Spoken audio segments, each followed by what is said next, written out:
Big boss ప్రేరణ గురించిన ఈ విషయాలు మీకు తెలుసా? ప్రేరణ ఫుల్ లైఫ్ స్టోరీ ఈ రోజు తెలుసుకుందాం. హాయ్ గైస్, ఐఎమ్ అంజలి. ప్రేరణ 1996లో తెలంగాణలోని హైదరాబాద్ లో జన్మించింది. పుట్టింది తెలుగు ప్రాంతంలోనే అయినప్పటికీ వీరిది తమిళ కుటుంబం అన్నట్లు తెలుస్తుంది. ఇక ప్రేరణ తండ్రి పురుషోత్తం సాఫ్ట్వేర్ ఉద్యోగి కావటం వలన ఉద్యోగరీత్యా కుటుంబంతో కలిసి యుఎస్ వెళ్లిపోయాడు. అలా ప్రేరణ తన బాల్యం యుఎస్ లోనే గడిపింది. ప్రేరణ తల్లిగారు కూడా కాలేజ్ లో ఉద్యోగిగా పనిచేసేవారు. ప్రేరణకి ఒక చెల్లి కూడా ఉండడం జరిగింది. అయితే కొంతకాలం యుఎస్ లో గడిపిన ప్రేరణ కుటుంబం ఆ తరువాత బెంగుళూరు వచ్చి అక్కడ వారి జీవనాన్ని కొనసాగించారు. ప్రేరణ తన చదువు మొత్తాన్ని బెంగళూరులోనే పూర్తి చేసింది. అయితే ప్రేరణ తాను ఇంటర్ చదువుతున్నప్పుడే ఫ్యాషన్ డిజైనర్ కావాలి అని అనుకుందంట. కానీ అనుకోని కారణాల వలన ఆ కోరికని మధ్యలోనే వదిలేసుకుంది. మరి యాక్టర్ ఎలా అయింది అనుకుంటున్నారా? ముందుగా ప్రేరణ తాను యాక్టర్ కావాలని కోరుకోలేదంట. కానీ కాలేజీ రోజుల్లో తాను సరదాగా చేసిన మోడలింగ్ చూసి తనని సినిమాల్లో ప్రయత్నించమని తన స్నేహితులు సలహా ఇచ్చారు. ఆ విధంగా ప్రేరణ సినిమాల్లోకి వెళ్లాలన్న నిర్ణయం తీసుకుంది. నిర్ణయం తీసుకున్న కొంతకాలం తరువాత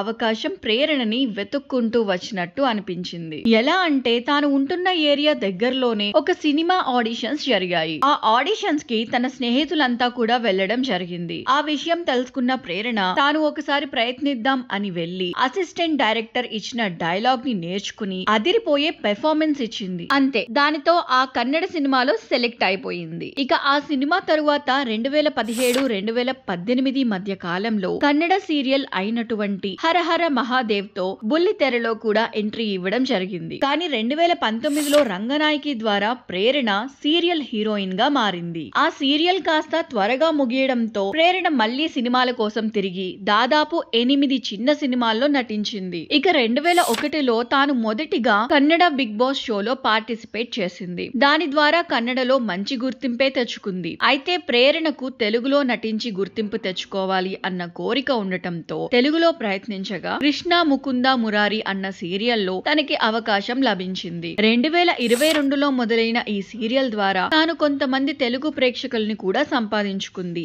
ఇక తాను కన్నడ సీరియల్ అయినటువంటి రంగనాయకి చేస్తున్న సమయంలోనే శ్రీపాద్ దేశ్ పాండే అనే వ్యక్తిని ప్రేమించి 2023 నవంబర్లో ఇరు కుటుంబ సభ్యులను ఒప్పించి అతడిని పెళ్లి చేసుకుంది. అయితే ప్రేరణకి హీరోయిన్ రష్మిక మందన కూడా మంచి స్నేహితురాలు అన్నట్లు తెలుస్తుంది. ఈ విషయాన్ని స్వయంగా ప్రేరణనే తెలియచేయడం జరిగింది. తాను సినిమాల్లో ప్రయత్నించేటప్పుడు ఇద్దరూ కలిసి ఒకే రూమ్ లో ఉండటం, ఇద్దరూ కలిసి ఆడిషన్స్ ఇవ్వడం చేసేవారట. ఇక అన్ని విషయాల్లో యాక్టివ్ గా ఉండే ప్రేరణ గురించి తెలుసుకున్న తెలుగు బిగ్ బాస్ టీం ప్రేరణకి బిగ్ బాస్ వచ్చే అవకాశాన్ని కల్పించారు. మరి ఇది తనకు బిగ్ బాస్ పరంగా రెండవ అవకాశం కావటంతో తెలుగు బిగ్ బాస్ లోకి ఎంట్రీ ఇచ్చిన ప్రేరణ కూడా ఆటని అదరగొడుతూ వెళుతుంది. చూద్దాం మరి బిగ్ బాస్ లో తాను ఎంతకాలం కొనసాగి ఎలాంటి విజయాన్ని సాధిస్తుంది అనేది. ఇవండి బిగ్ బాస్ ప్రేరణకి సంబంధించిన విషయాలు. మీకు ఈ వీడియో నచ్చినట్లయితే సబ్స్క్రైబ్ చేయండి. Thanks for watching.